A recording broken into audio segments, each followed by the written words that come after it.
देखो आज हम इस वीडियो में रेजिस्टिविटी के कॉन्सेप्ट को समझेंगे, यानी ये जो फॉर्मूला है R is equal to rho L by, ये फॉर्मूला आया कहाँ से इसको देखेंगे। फिर इस टॉपिक के बाद, इस टॉपिक को समझने के बाद हम लोग बोर्ड एग्जाम में जो पूछा गया क्वेश्चन है that is previous year questions board exam की, वो सॉल्व करेंगे। ठीक है, सो ये जो फॉर्मूला है ये आया कहाँ से, that is the question. Actually idea ये है कि सपोज ये एक वायर है, ठीक है, सो ये एक वायर है, कुछ भी वायर मान लो। अभी इस वायर के पास क्या होंगे, इसके पास होंगे एटॉम। सो वायर के अंदर क्या होंगे, एटॉम होंगे। ठीक है, ये सब क्या है, एटॉम है। अभी देखो, जब मैं एक बैटरी कनेक्ट करूंगा इस तरह से, सपोज मैंने एक बैटरी कनेक्ट किया इस तरह से, ठीक है, इस तरह से बैटरी कनेक्ट किया।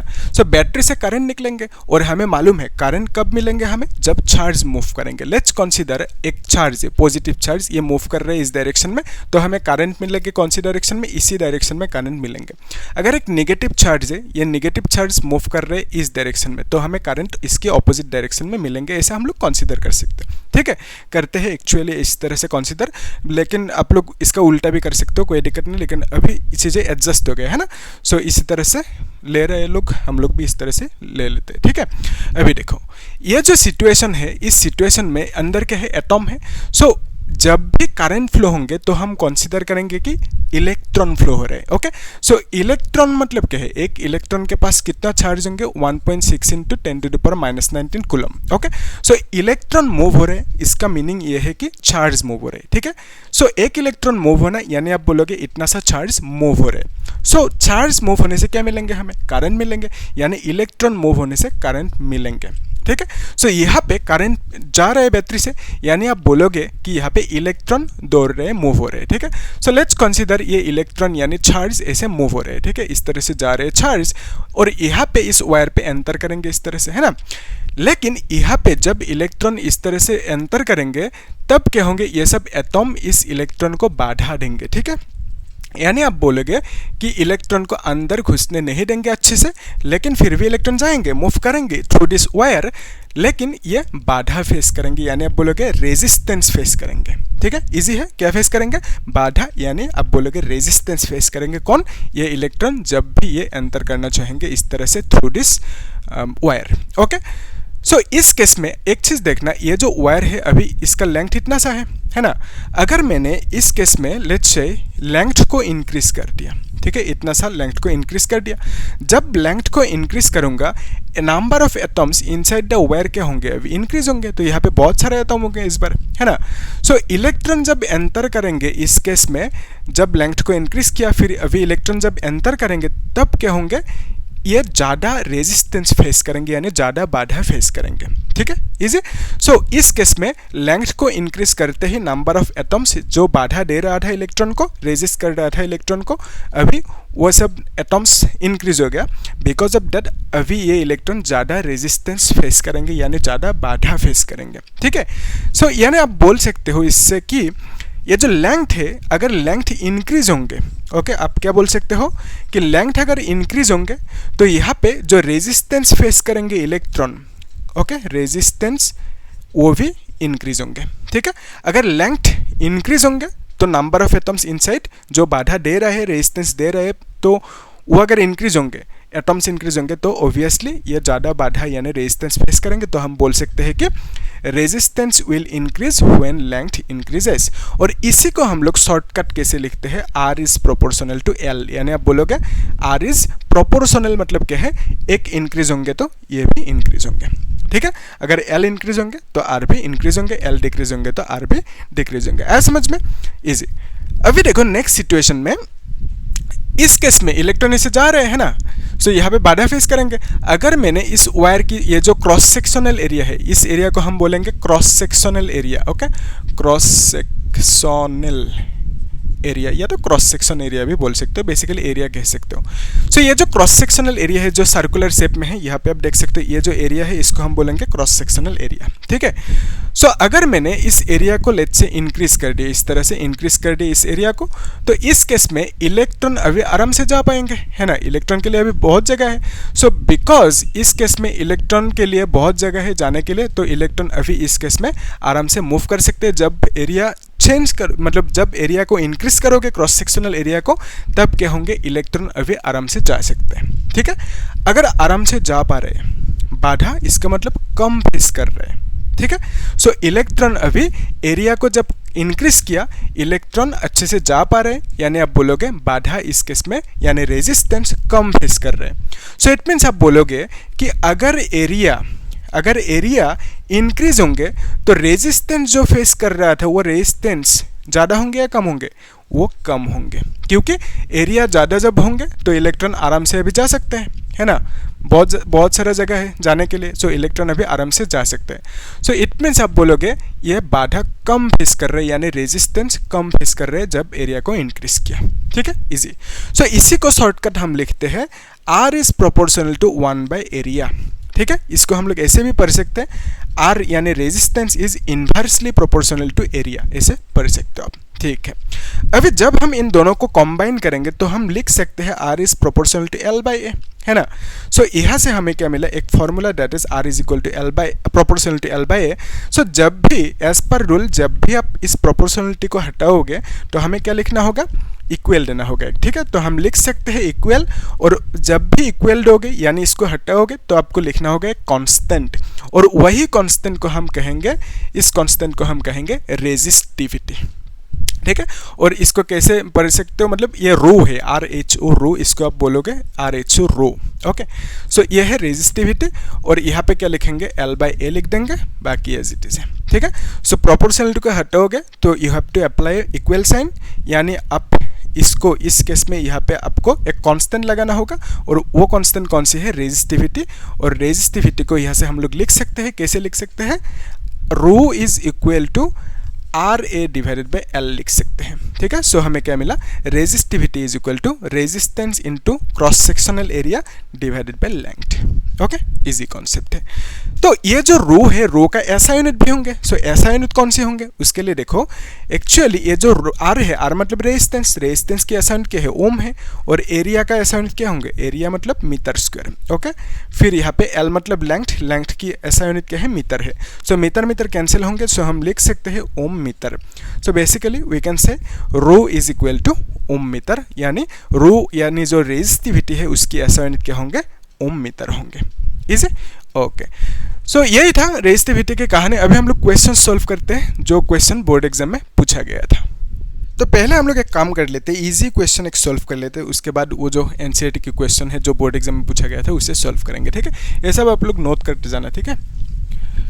सो क्या पूछा इस क्वेश्चन में कि a copper wire of length 2 metre and area of cross section is this much, okay. So wire की जो लेंथ है दैट इज 2 मीटर, एरिया कितना है, area is 1.7 into 10⁻⁻6 metre square, okay. फिर क्या बोला, हैज ए रेजिस्टेंस आर की value कितना है, दैट इज 2 इंटू 10⁻², और यहाँ पे ओम है, ठीक है, ऐसा यूनिट है रेजिस्टेंस की ओम।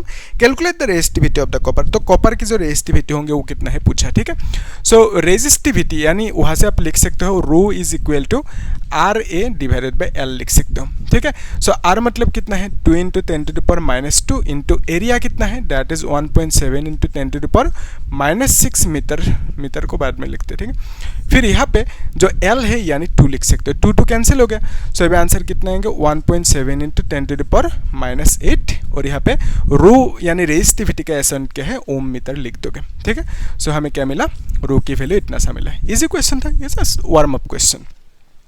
जो अभी नेक्स्ट क्वेश्चन है ये एनसीईआरटी बुक की क्वेश्चन है, ये क्वेश्चन पूछा गया था बोर्ड एग्जाम 2020 में, ठीक है। तो आप लोग अच्छे से देखना है इसे, एक बार खुद ट्राई करो, सॉल्व करने की कोशिश करो, उसके बाद देखना सॉल्यूशन को, ये सब नोट करते जाना, ठीक है। सो क्या पूछा है इस क्वेश्चन में, a copper wire has a diameter of 0.5 millimetre, okay. जो कॉपर वायर है, लेट्स से ये एक कॉपर वायर है, सो इसका डायमीटर यानी यहाँ से यहाँ तक की लेंथ जो है डायमीटर दैट इज कितना, 0.5 मिलीमीटर हमें दे के रखा, ये मिलीमीटर पे दिया हुआ है। सो इसको हमें मीटर में कन्वर्ट करना होगा, तो कर सकते हैं, यहाँ पे हम लिख सकते हैं 0.5 इंटू 10⁻, मिली मतलब कितना है 10⁻⁻3, और यहाँ पे मीटर लिखना होगा, ठीक है। सो बेसिकली इसको आप डायरेक्टली लिख सकते हो 5 इंटू 10⁻⁴ मीटर, तो माइनस को डेसिमल को यहाँ पे एडजस्ट कर दिया, ठीक है, इजी, तब कैलकुलेशन करने में आसान होगा ना, इसलिए एडजस्ट कर दिया। फिर यहाँ पे हमें क्या पूछा कि रेजिस्टिविटी ऑफ 1.6 इंटू, तो इसका जो रेजिस्टिविटी है that is 1.6 into 10⁻⁸ ohm metre, ये हमें दे के रखा।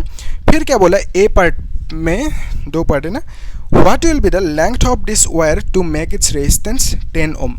तो रेजिस्टेंस 10 ओम करने के लिए इस वायर की लेंथ कितना होना होगा वो हमें फाइंड आउट करने दिया। ठीक है, इजी क्वेश्चन है।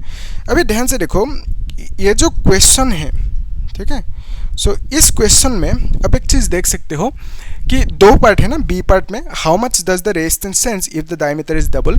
अगर डायमीटर को डबल करेंगे तो उस केस में रेजिस्टेंस किस तरह से चेंज होंगे वो भी हमें फाइंड आउट करने दें।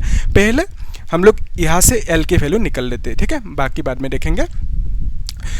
यहाँ से आप लिख सकते हो, जो ये जो फॉर्मूला है यहाँ से आप लिख सकते हो L is equal to R A divided by rho लिख सकते हो। ठीक है, L is equal to R A divided by rho लिख दिया। R की वैल्यू कितना है, R इज 10 इंटू एरिया कितना है, यहाँ पे हमें डायमीटर दे के रखा। ठीक है, रेडियस मतलब क्या है, रेडियस मतलब डायमीटर की आधा है ना। डायमीटर कितना है, इतना सा है, इसका आधा लेना है ना। तो बेसिकली आप बोलोगे 5 इंटू 10⁻⁴ डिवाइडेड बाई 2 कर दो, इसको ऐसे ही लिख दो। अभी एरिया की वैल्यू कितना होंगे, area is pi are square है ना।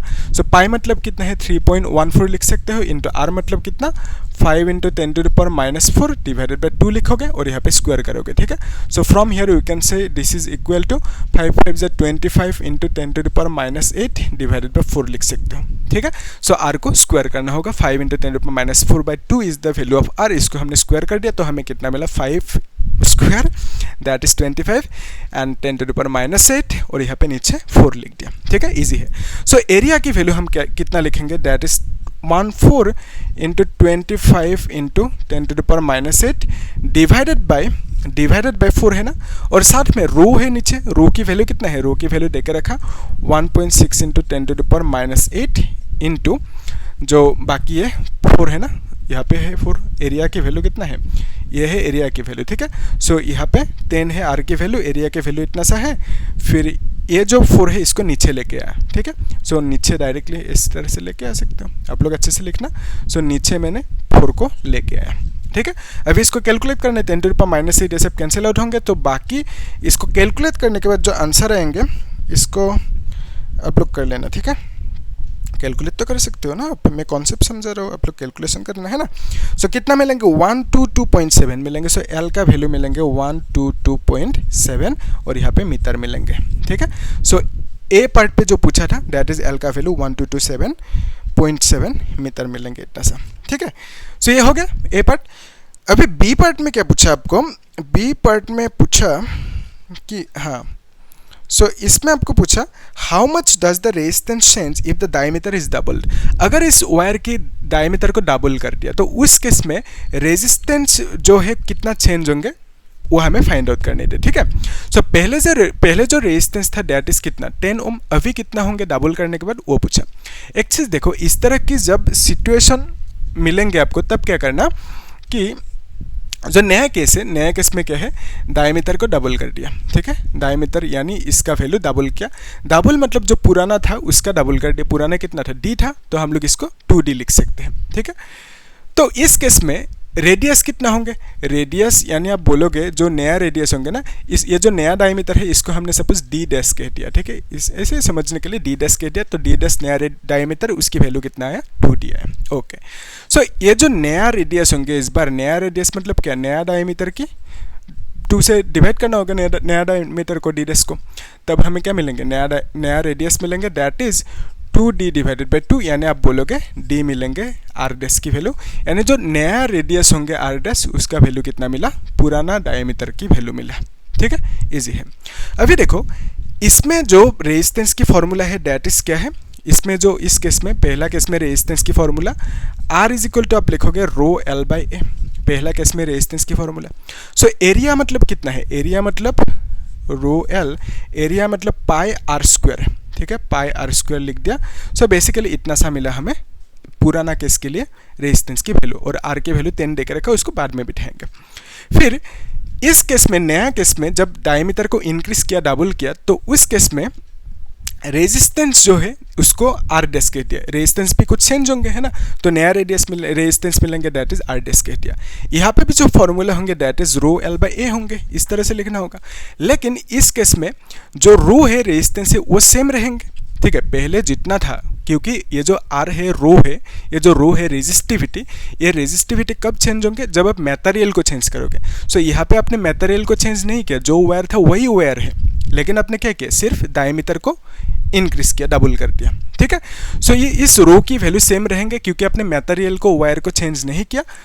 तो यहाँ पे इस केस में भी रो ही रहेंगे, यहाँ पे भी रो ही रहेंगे, ठीक है। और यहाँ पे जो लेंथ है और यहाँ पे जो लेंथ है, दोनों लेंथ सेम है क्योंकि हमने लेंथ को चेंज नहीं किया। लेकिन इस केस में जो एरिया की वैल्यू है, एरिया की वैल्यू उसको देखो पाई आर स्क्वायर ना, आर को हम लोग लिखेंगे इस बार आर डैश, क्यों, क्योंकि डायमीटर को बढ़ाया है ना, इंक्रीज किया, डबल किया, तो इसका मतलब रेडियस भी डबल होंगे। सो नया जो रेडियस मिलेंगे उसको आर डैश कह दिया। और आर डैश की वैल्यू कितना है, डी है, यानी जो पुराना डायमीटर है, ठीक है। यहाँ तक इजी। अभी देखो यहाँ से आप लिख सकते हो, ये जो d है, d मतलब क्या है, d मतलब दो रेडियस मिलके एक डायमीटर होंगे, यानी आप बोलोगे कि R dash is equal D मतलब दो रेडियस मिलके 2r मिलके आपको क्या मिलेंगे, एक डायमीटर मिलेंगे, ठीक है। वो है ना, दो रेडियस मिलके एक डायमीटर मिलेंगे। सो पुराना डायमीटर है, बिकॉज ऑफ दैट पुराना रेडियस लिख दिया। So d is equal to 2r मिला हमें। सो आर डैश की जगह पे हम लोग 2r लिख देंगे यहाँ पे, ठीक है। So rho L divided by pi, R dash की जगह पे 2r लिखेंगे और यहाँ पे स्क्वायर लगा देंगे। देख लो क्लियर है कि नहीं, यहाँ तक इजी है, ओके। तो अभी नेक्स्ट स्टेप में हमें क्या करना है, इसको स्क्वायर करना है ना, तो हमें मिलेंगे रो एल डिवाइडेड बाई पाई और यहाँ पे 4 और यहाँ पे आर स्क्वायर मिलेंगे। तो ये मिला आर डैश की वैल्यू। हमें क्या पूछा, जो रेजिस्टेंस है आर की वैल्यू जो चेंज होंगे, किस तरह से चेंज होंगे वो पूछा। उसके लिए हम क्या करेंगे, इसको 1 कह दिया सपोज इक्वेशन, इसको 2 कह दिया इक्वेशन।